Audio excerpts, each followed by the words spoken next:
Senior Chief Petty Officer. Now, how many of you know people, and then one day you find something out about him and you're blown away? You can't believe that's the person you know. I really know somebody like that. This was an eye-opener for me.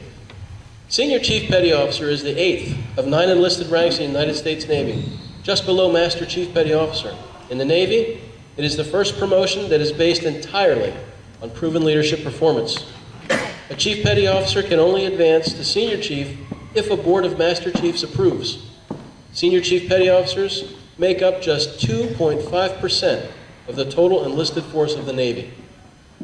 Our next guest speaker served our country as a missile technician Senior Chief Petty Officer aboard the Poseidon Fleet ballistic missile submarines and as a U.S. Naval Submarine School MTA School Director.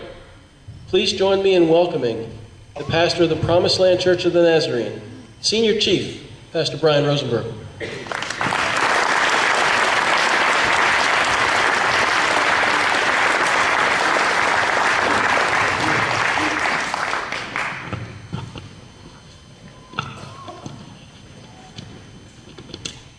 Well, it is an honor to be here tonight to speak to all the veterans, military members, families, and of course the community at large. You've sacrificed so much for this nation, and I just want to say thank you. I'd like to share a few thoughts about the vital role of faith and spiritual support that is available to you and to those in this community.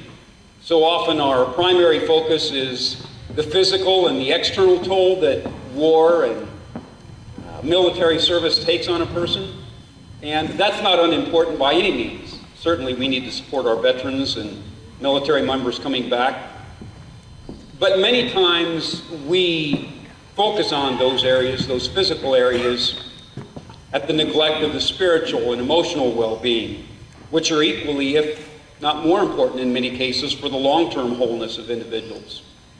And so when the spirit is neglected, wounds are often carried, as you've heard the captain share tonight, and they can fester and affect relationships and even the community at large.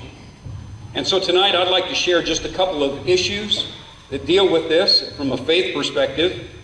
I believe the faith community is able to provide in 4 very common areas. One is practical care, another is personal healing and repurposing of the individual, another is relational restoration, and of course also a means of integrating that person back into their family and into the community at large.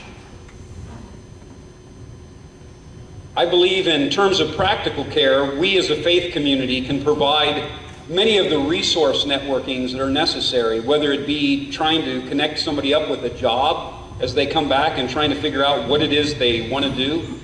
In many cases, it's things as simple as housing and food and help that the family may need in getting together. But also it's getting that person back on their feet. And in terms of personal healing, I believe faith is a vital means by which emotional and in many cases spiritual wounds can be healed and treated.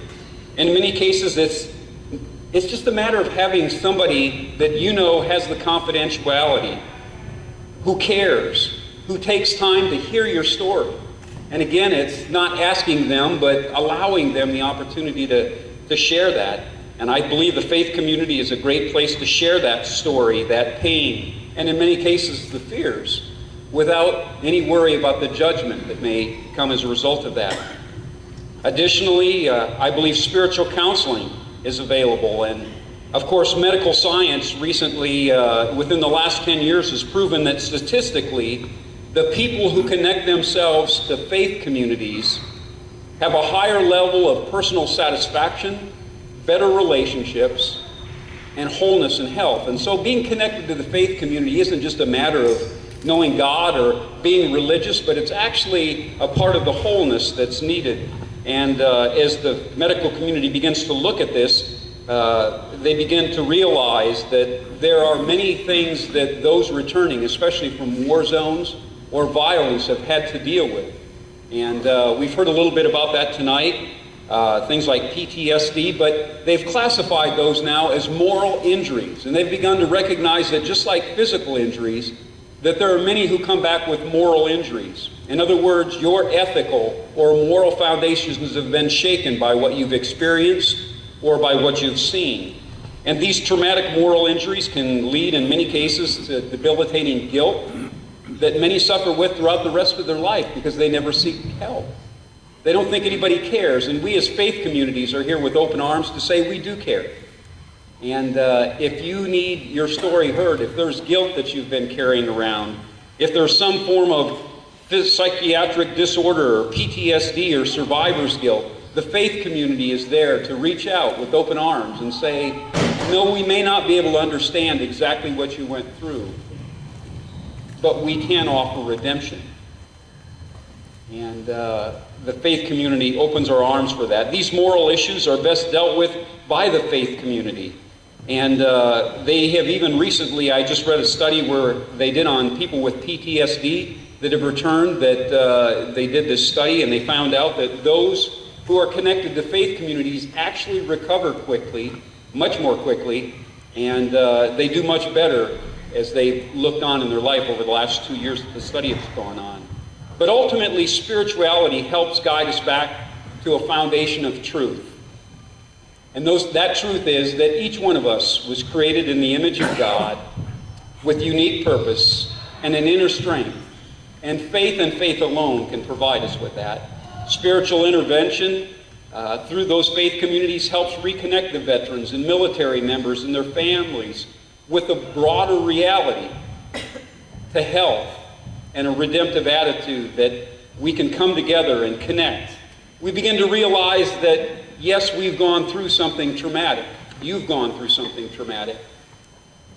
But that's a moment, that's a snapshot, that life is so much fuller than just that period of time you served in the military. And of course, that's not to dismiss that time or what you've suffered during that time, but it gives you a more eternal perspective and hope that goes beyond the current struggles and challenges you may be facing as a result of those moral injuries. Unfortunately, many have had bad experiences with faith communities. Some just have personal doubts or bias or maybe even animosity to the faith community.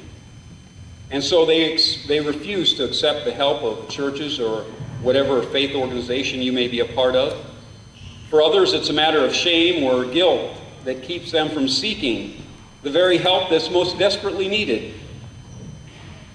The Bible speaks about spirituality in terms of light and darkness and warfare, and that's easy for us to understand because for those of us who have been in the military, we were in the military for a reason.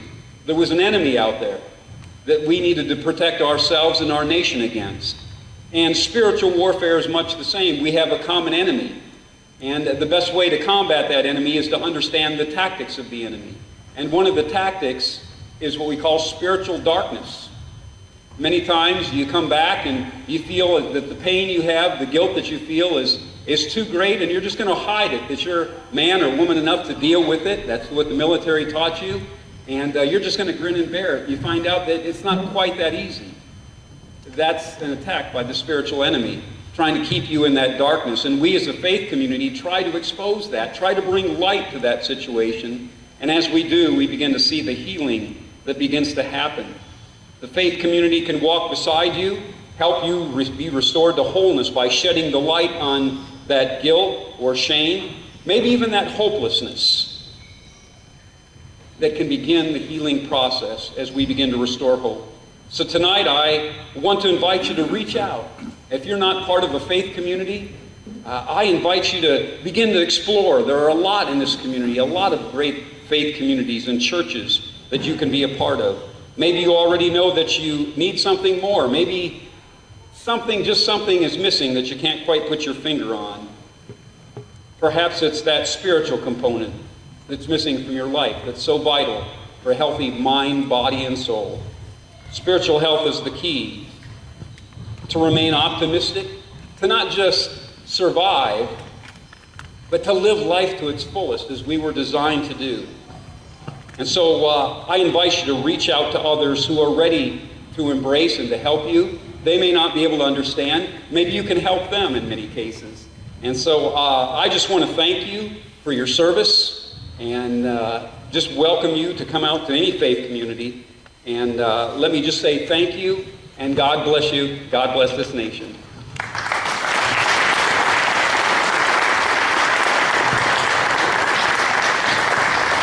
Ladies and gentlemen, Pastor Bryan Rosenberg.